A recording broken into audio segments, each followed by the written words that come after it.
나는 전능하신 아버지 하나님 천재 창조주를 믿습니다. 나는 그의 유일하신 아들 우리 주 예수 그리스도를 믿습니다. 그는 성령으로 잉태되어 동정녀 마리에게서 나시고 본디오 빌라도에게 고난을 받아 십자가에 못 박혀 죽으시고 장사된 지 사흘 만에 죽은 자 가운데서 다시 살아나셨으며 하늘에 오르셔 전능하신 아버지 하나님 우편에 앉아 계시다가 거기로부터 살아있는 자와 죽은 자를 심판하러 오십니다. 나는 성령을 믿으며 거룩한 공교회와 성도의 교제와 죄를 용서받는 것과 몸의 부활과 영생을 믿습니다.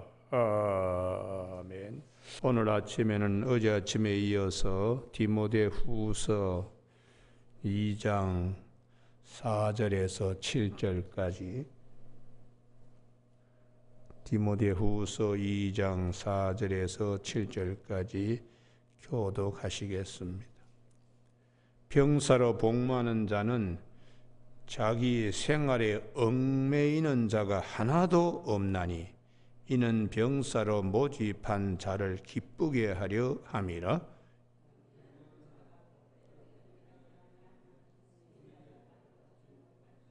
수고하는 농부가 곡식을 먼저 받는 것이 마땅하니라. 같이 읽습니다. 내가 말하는 것을 생각해 보라. 주께서 범사에 내게 총명을 주시리라. 아멘. 4절 말씀에 병사로 복무하는 자는 자기 생활에 얽매이는 자가 하나도 없나니, 이 말씀 중심으로 사적인 것에 얽매이지 않아야 합니다. 라는 말씀으로 함께 말씀을 상고하겠습니다. 공사가 구분되는 하나님의 일을 하는 데에 사적인 것이 거기에 얽히면 안 된다. 얽혀서 엮어져서 연루되고 이렇게 되면 안 된다. 주님의 일뿐만 아니라 사회생활도 그렇습니다. 공적인 자리에 있는 사람들이 사적인 것에 얽매여 가지고 망신당하고 쫓겨나고 감옥 가는 사람이 얼마나 많습니까? 오늘 성경에 사도 바울이 디모데에게 아주 엄격하게 말씀하세요. 자기 생활에 얽매이는 사적인 것을 복음 전도하는 데에 이거와 섞여서 짜여지면 안 된다. 하나도 없다고 이렇게 전력 투구해야 된다. 이렇게 말씀합니다. 그래서 성경에 이게 섞여가지고 짜여지는 것을 성경은 아주 싫어합니다. 우리가 잘 아는 신명기 22장 9절에 포도원에 두 종류의 씨를 뿌리지 마라.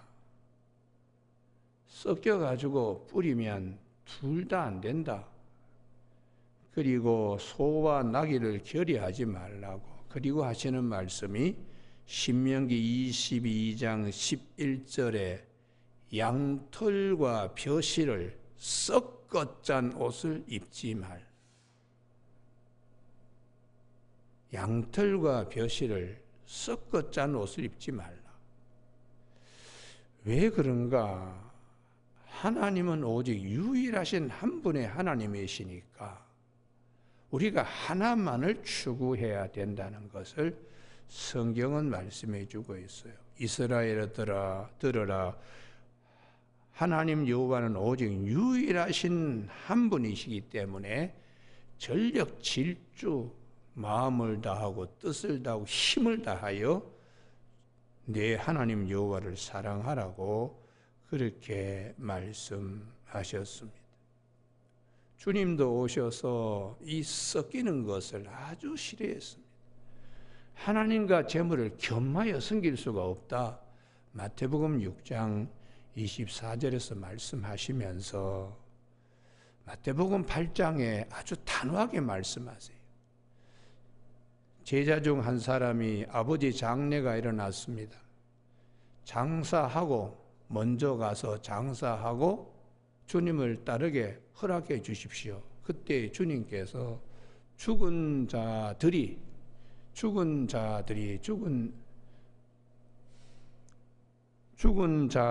그들의 죽은 자들을 장사하게 하고 너는 나를 따르라.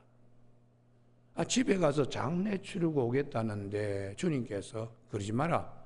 이렇게 주님께서 마태복음 8장 21절 이하에서 말씀하고, 제자는 아버지 장례와 상관없는 거다. 지금 전투인데, 영적 전투인데 귀신 쫓아내야 되고 복음 전해야 되고 병 고쳐야 되고 하나님 나라에 어떻게든 심어야 되는데, 이런 주님의 말씀은 고위에 여우도 굴이 있고 공중에 나는 새도 깃들 곳이 있지만 인자는 머리들 곳이 없다.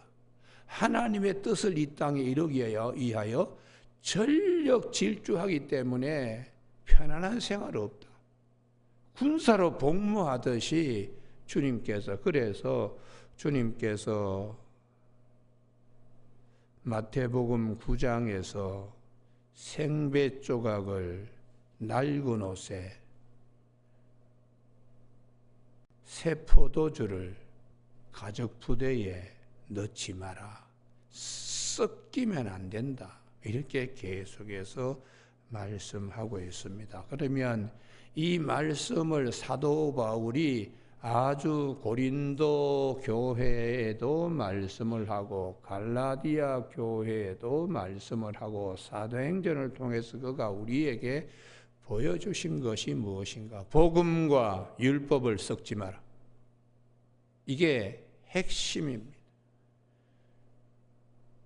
사도행전 15장에 예루살렘 공의회가 일어났을 때에 목적이 할례도 받아야 되고 율법대로 우리가 살아야 구원받는다 하는 생각들과 사도 바울과 바나바는 아니다. 하나님의 은혜로 우리가 구원받기 때문에 할례 받지 않는 사람들도 우리와 똑같이 성령 받고, 그런데 왜 그들에게 할례를 강요하고 우리도 잘 지키지 못하는 율법을 자꾸 준수해야 천당 갈 수 있다고, 복음도 믿지만은 율법도 지켜야 한다, 그런 소리로 아주 섞이고 짜여져 가지고 힘들었습니다. 그때에 예수님의 젖동생인 시몬이 야고보 사도가 베드로의 말과 바울의 주장을 받아들여서 이 야고보 사도가 교통정리합니다. 우리가 이 복음과 율법을 섞으면 안 되겠습니다. 섞어서 짜면은 안 됩니다. 정리합시다. 전적인 은혜로 우리가 구원받으니까 구원받는 우리들이 그 다음에 몇 가지만 삼가 조심하도록 합시다. 음행을 멀리하고 피채 먹지 말고 목매달아 죽이는 것, 이런 것들을 금할 필요가 있습니다. 이렇게 해서 문서를 만들어 가지고 교회별로 이것을 회람시켰습니다. 유다하고 실라를 파송시켜서 율법과 복음을 섞어 짜지 않도록, 섞이지 않도록, 오직 복음을 위하여 전력 질주할 수 있도록 그렇게 교통정리를 했습니다. 그래서 사도 바울은 고린도 후서에 우리가 전하는 말은 포도주에 물 타듯이 말씀을 섞지 않습니다. 고린도 후서에서 사도 바울이 말씀을 혼잡하게 하지 않고 라고 고린도 후서 2장에서 말씀하세요. 우리가 그리스도의 향기입니다. 그리스도의 향기로서 죽음과 삶과 죽음 앞에서 서 있는 뭇 영혼들 앞에 우리가 고린도 후서 2장 17절에 수많은 다른 사람들처럼 하나님의 말씀을 혼잡하게, 이게 썩다라는 뜻이에요. 포도주에다가 포도주만 있어야지 거기다가 물을 타는 이런 일을 하지 않고 순전함으로 하나님께 받은 것 같이 하나님 앞에서와 그리스도 안에서 말합니다. 이게 사도 바울이 오직 복음만을 이렇게, 그러니까 예수 그리스도의 좋은 군사가 되려 그러면 오직 복음만을 전하는데 전력 질주해야 돼. 전력 질주해야 돼. 우리가 신앙생활 하는데도 이렇게 우리가 복음만을 붙들고 이렇게 나아가야지 영광의 면류관을 얻기 되기 때문에 사도 바울이 거기에 무슨 율법을 지켜야 되고 할례도 받아야 되고 그러면 낡은 가죽 부대에 새수를 담으려고 하는 것과 같고 양털과 벼슬을 짜은 옷을 입으려고 하는 것과 같기 때문에 사도 바울은 오늘 본문 말씀에 예수 그리스도의 좋은 병사가 되려면 4절 자기의 생활, 사적인 생활, 사생활에 얽매이는 섞어 짜지면 안 된다. 이렇게 말씀을 하는 것입니다. 여러분, 구약 성경에 아주 우리가 참 해석하기 힘든 부분이 한 곳이 있는데 모세가 저는 참 웅변력이 약합니다. 발 앞에 가서 설득력 있도록 하려 그러면 이 내가 뻣뻣한 혀 때문에 잘 말에 능숙하지 못하고 눌변이기 때문에 제가 참 나설 수가 없습니다. 그때에 하나님께서 아론이 있지 않느냐. 그리고 이제 보내주는데 길 가다가 숙소에서 모세를 하나님이 죽이려고 하시는 일이 있습니다. 우리가 잘 아는 것처럼 출애굽기 4장 24절에 길 가다가 숙소에서 여호와께서 그를 만나서 죽이려 하신지라. 왜 그렇게 죽이려 하실까? 가족 식구들 다 데리고 지금 애굽의 바로 앞에 가서 이스라엘 백성들을 구원하겠다고 하니까 하나님께서 이게 공과 사가 이게 섞여가지고 제대로 전쟁이 되겠냐? 그래서 하나님 앞에서 이 시보라가 자기의 낳은 아들 게르숤의 이 할례 그 고추 끝을 잘라가지고 남편 앞에 던지니까 하나님께서 그래도 시보라의 믿음이 참 중요하다. 그래서 하나님께서 모세를 죽이지 아니했습니다. 그 시보라가 피남편이라 그렇게 했는데 그 이유가 어디 있는가? 이게 출애굽기 4장 24절의 이유가 어디 있는가? 18장 출애굽기 18장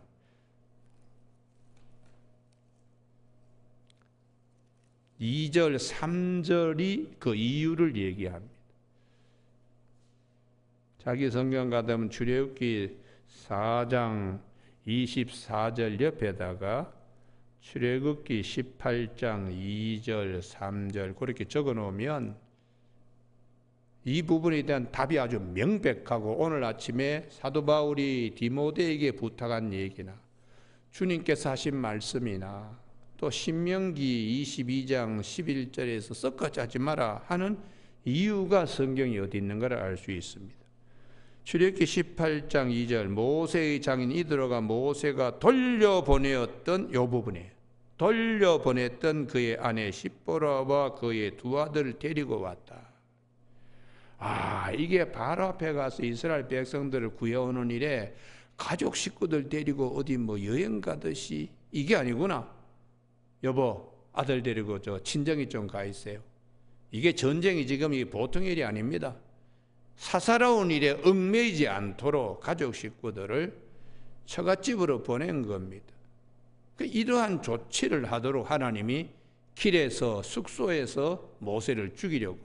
가만히 보니까 이게 뭐 애굽에 뭐 구경하러 가는 것도 아니고 관광하러 가는 것도 아닌데 이 정신 상태가 아주 흐려 먹었잖아요. 그러니까 하나님께서 지도자로서 하나님의 좋은 병사로서 훈련시켜야 되겠다 해서 하나님께서 그렇게 하셨어요. 그래서 우리 출애굽기 4장 24절에 할례를 베풀지 않아서 죽이려고 했다. 이게 그렇게 해석하면 잘못된 거예요.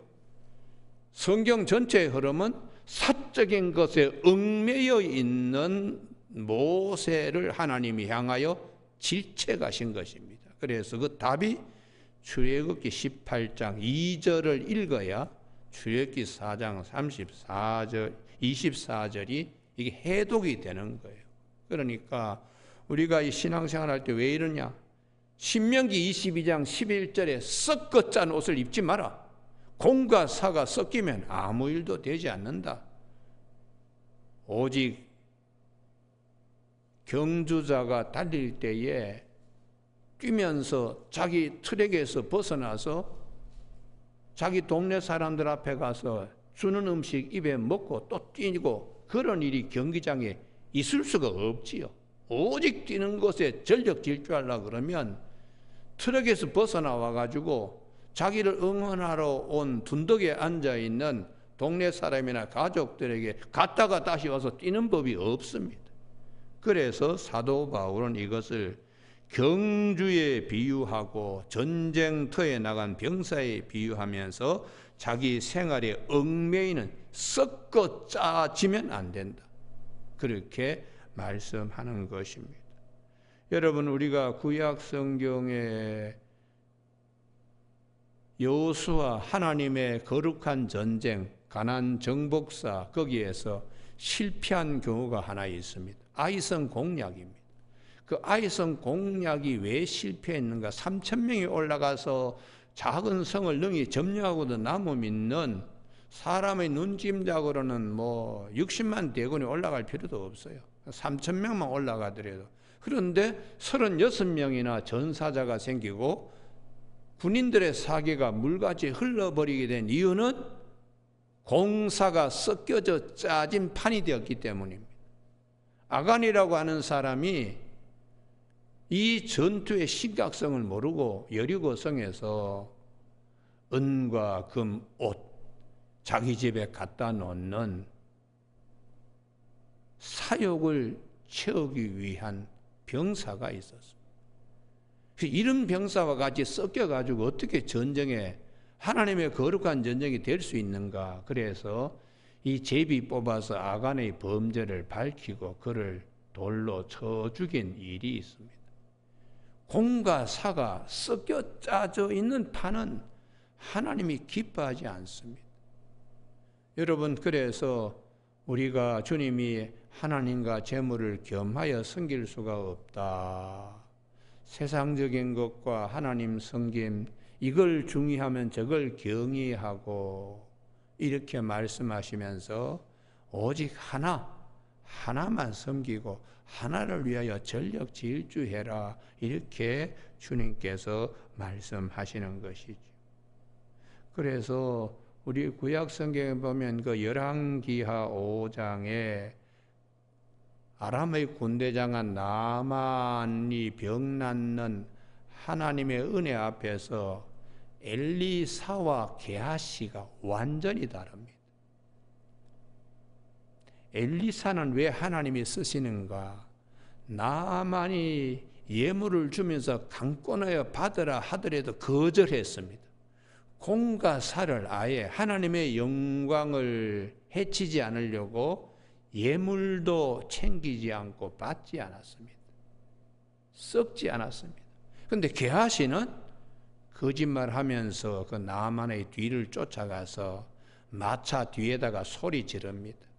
아, 옷이 필요하고 이 은이 필요합니다. 옷 2벌 받고 은 2달란트 챙겨가지고 자기 집에 지게 재워가지고 그것을 갖다 숨겼습니다. 그때에 엘리사가 게하시를 질책하지요. 지금이 어찌 은을 받을 때고 옷을 받을 때고 포도원이나 감람원을 받고 양이나 소 남종과 여종을 받을 때냐? 정신 차려라 이놈아. 나라가 지금 기우뚱 하는데 무슨 이런 돈을 챙기고 그러냐. 이걸 이제 엘리사가 게하시를 지쳐가면서 나만의 문둥병에 너에게 옮겨 붙어라. 그렇게 하니까 게하시가 문둥병에 걸렸다. 성경은 이걸 뭘 마시느냐. 공과 사가 아주 그냥 분명하듯이 복음 전선에 나간 병사는 사적인 것에 얽매이면 안 된다. 여러분, 그래서 목회자의 자세는 아버지가 지금 돌아가신다고 하더라도 예배 완전히 올인해서 예배 마치고 아버지 앞에 가든지, 예배 중에 뭐 그런 연락 왔다고 오늘 예배 못 드리겠으면 뛰쳐나오고 그런 짓 하면 안 되는 겁니다. 또 하나님의 일을 위해서는 가정을 어느 정도 희생할 각오를 해야 돼요. 왜냐 그러면은 이게 공적인 하나님의 큰 일이기 때문에 사생활에 얽매이면은 두 가지를 같이 병행하려고 그러면 썩었잖은 옷을 입지 말라는 하나님의 말씀처럼 온전하게 승리의 면류관을 우리가 얻을 수가 없기 때문에 사도 바울이 4절 병사로 복무하는 자는 자기 생활에 얽매이는 자가 하나도 없나니 사적인 생활을 섞어 짜서 그리스도의 좋은 병사로 설 수가 없다. 이유는 병사로 모집한 자를 기쁘게 하려 함이라. 예수 그리스도께서 왜 나를 부르셨는가? 디모데야, 왜 너를 에베소 교회 목회자로 하나님이 세우셨는가? 오직 주님만을 기쁘게 하기 위하여 이러한 군인 정신을 철저하게 심어주고 있습니다. 5절 다 같이 한번 읽으실까요? 시작. 경계하는 자가 법대로 경계하지 아니하면 승리자의 관을 얻지 못할 것이요. 경계하는 자가 법대로 경계하는 것은 이거 중간에 게임과 룰을 갖다 규정을 위반하면 탈락되듯이 하나님의 복음을 전하는 일에 전력 질주해야지 그것을 사적인 것과 공적인 것을 섞어 짜서 뛰는 것은 경기 규칙에 어긋나는 것. 그래서 우리가 이 4절이나 5절이 같은 말씀이에요. 뛰다가 자기가 동네 사람들이 저 둔덕에 모여가지고 응원한다고 가서 악수하고 그러고 또 와서 또 뛰고 그거는 트랙에서 벗어난 이탈하는 것은 일단 실격입니다. 그와 같이 공과 사가 이게 섞이면 안 된다.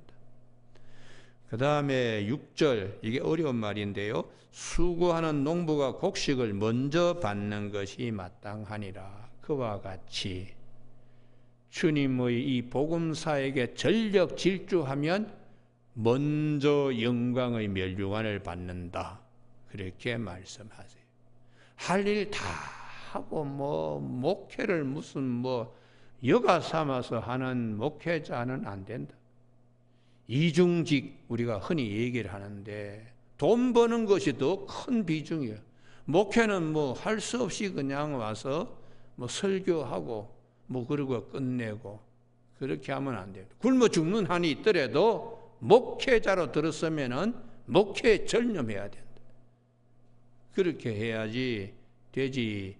목회는 뭐 자기 시간 짬나면 가서 설교하고 그 나머지는 뭐 다른 일 하고. 제가 세종대학 교수로 있을 때에 주일날에는 교회 교육 담당 부목사고 학교 오면 또 교수고. 근데 하나님께서 이놈아 네가 어디 있느냐 창세기 3장에 있는 말씀대로 자꾸 부르실 때 제가 알겠습니다. 내가 소록도로 가라 하더라도 제가 가겠습니다 하고 교수직 사표를 내겠습니다. 참 그때 결단이 참 하나님이 저를 그렇게 네가 어디 있느냐 참 그 말씀 제가 그래서 그 말씀 받들어 가지고 교수직을 버리고 갔더니 상가에도 뭐 아주 좋지 않는 환경이 좋지 않는 교회 담임 목사로 제가 첫 번째 갔습니다. 갔는데 사람들이 다 그러더라고요. 뭐 그 좋은 그 교수 아무나 하는 것도 아닌데 그럼 뭐 형편없는 교회로 왜 거기 갔느냐고. 10명 가운데 9명이 그러더라고요. 근데 한 분만은 잘했다. 그래, 그래야지. 김준홍 목사님 한 분만은 잘했습니다. 교수직보다는 참 어려운 교회 담임으로 가는 게 하나님을 더 기쁘시게 하는 겁니다. 지금도 참 그 말씀을 제가 고맙게 여깁니다. 여러분, 두 가지 겸임해서는 죽도 안 됩니다. 한 가지 올인하더라도 젖먹은 힘을 다하여 목회하는데도 딸립니다. 자다가도 성경 말씀 기억하고 밤에 자면서도 교우들 위하여 기도하고 그렇게 전력 질주해도 교회가 개척교회가 될까 말까 하는 거예요. 그만큼 목회가 영적으로 힘든 것입니다. 그러나 그렇게 전력 질주하면 하나님 앞에 갔을 때 영광의 큰 면류관을 받게 된다. 이것이 6절에 수고하는 농부가 곡식을 먼저 받는 것이 마땅하니라. 그만큼 최선의 노력을 했기 때문에 영광의 면류관을 주님이 맨발 벗고 뛰어나오면서 야 네가 받느냐 그러며 기뻐 맞이할 이런 것이 있다고. 그래서 사도 베드로도 베드로전서 5장 여기를 꼭 찾습니다. 우리 모두가 이 자리에 다 서기를 바랍니다. 베드로전서 5장 4절. 오늘 아침 우리 모두에게 이 축복이 있기를 바랍니다. 베드로전서 5장 4절 같이 읽습니다. 시작. 그리하면 목자장이 나타나실 때 시들지 아니하는 영광의 관을 얻으리라. 할렐루야. 예. 농부하는 자가 먼저 곡식을 맛보듯이 수고하고 애쓴 복음 전도자에게 주시는 주님 앞에 설 때에 영광의 관을 얻게 됩니다. 그러기 위해서는 2절 억지로 하지 말고 자원함으로 더러운 이득을 위하여 하지 말고 기꺼이 단마음으로 목회 사역하고 전도자 신앙생활하라. 그리하면 목자장이 나타나시되 시들지 아니한 영광의 관을 얻으리라. 이렇게 말씀하세요. 그래서 요한계시록 2장 10절에서도 죽도록 충성해라. 그리하면 내가 생명의 관을 내게 주리라. 죽도록 충성하라는 거예요. 사적인 것이 얽혀가지고 공적인 일을 엉망진창으로 만들지만 한 가지 일에 주님을 위하여 전력 질주해라. 죽기까지 하여튼 그러면 영광의 면류관, 생명의 면류관, 주님이 주신 의의 면류관을 우리에게 준다고 그렇게 말씀하고 있습니다. 오늘 아침에 이 말씀을 항상 머리에 잘 생각하라 하고 사도 바울이 디모데후서 2장 7절에 내가 말하는 것을 생각해 보라. 늘 이 말씀을 마음에 새기면 주께서 범사에 내게 총명을 주시리라. 하나님이 사도 바울의 권면 이 말씀을 항상 생각할 때마다 정신이 번쩍번쩍 차리게 또 성령이 기가 막히게 찾아오셔서 일깨워 주시는 이런 놀라운 일을 거기 옆에다가 야고보서 1장 17절이라고 적어놓기 바랍니다. 좋은 은사와 온전한 선물이다. 위로부터 빛들의 아버지께로 내려오기 때문에 그렇습니다. 주님을 위하여 내가 아예 각오를 단단하게 하고 이렇게 하면 하나님께서 절대로 그런 사람을 쓰지 공과 사를 썩볕짠 옷을 입고 뛰는 사람 편에 하나님은 쓰질 않아요. 그러니까 사도 바울이 얼마나 엄하게 디모데에게 이 말씀을 주면서 경책하고 계시는지를 우리가 알 수 있습니다. 아침에 찬송가 우리가 352장 불렀습니다. 거기에 3절 가사에 보면 내 힘이 부족하지만 주 권능을 믿어라. 복음의 갑주를 입고, 이게 중요한, 복음의 갑주를 입어야지 무슨 세상적인 무슨 얘기를 잔뜩 하고 성경 말씀은 제일 끝에다가 턱 붙이고 설교 끝나는 목사는 복음의 갑주를 입은 목사가 아니에요. 복음의 갑주 입고 늘 기도하면서 너 맡은 자리에서 충성을 다하라. 그러면 4절 승전한 군사들은 영생을 얻으며 영광의 주와 함께 왕노릇하리라. 이렇게 가사가 되어 있습니다. 찬송이나 말씀이나 신약의 말씀이나 구약의 말씀이나 다 같이 한 흐름으로 쫙 가게 이렇게 되어 있어요. 왜요? 성령이 한 분이시니까 우리를 가르쳐 주시는 것도 한 가지 길을 말씀하시는 겁니다. 찬송을 부를 때나 성경을 볼 때나 신약을 볼 때나 구약을 볼 때나 섞어 짜지 마라. 한 가지만 가지고 최선을 다해라. 그리하면 하나님께서 영광의 면류관, 의의 면류관, 생명의 면류관, 베드로는 영광의 면류관이라 그러고 사도 바울은 의의 면류관이라 그러고 우리가 이러한 것들 사도 요한은 생명의 관이라고 그렇게 말씀하고 있습니다. 오늘 아침 우리 새벽기도 나오신 교우들에게 내가 주님 앞에 설 때 그래 잘했다 칭찬받는 우리 모두가 다 되시길 주님의 이름으로 축복합니다. 기도하시겠습니다. 하나님 아버지, 오늘도 저희들을 사랑하여 주셔서 하나님의 깊은 세계를 우리가 들어가서 볼 수 있게 해 주신 것을 감사를 드립니다.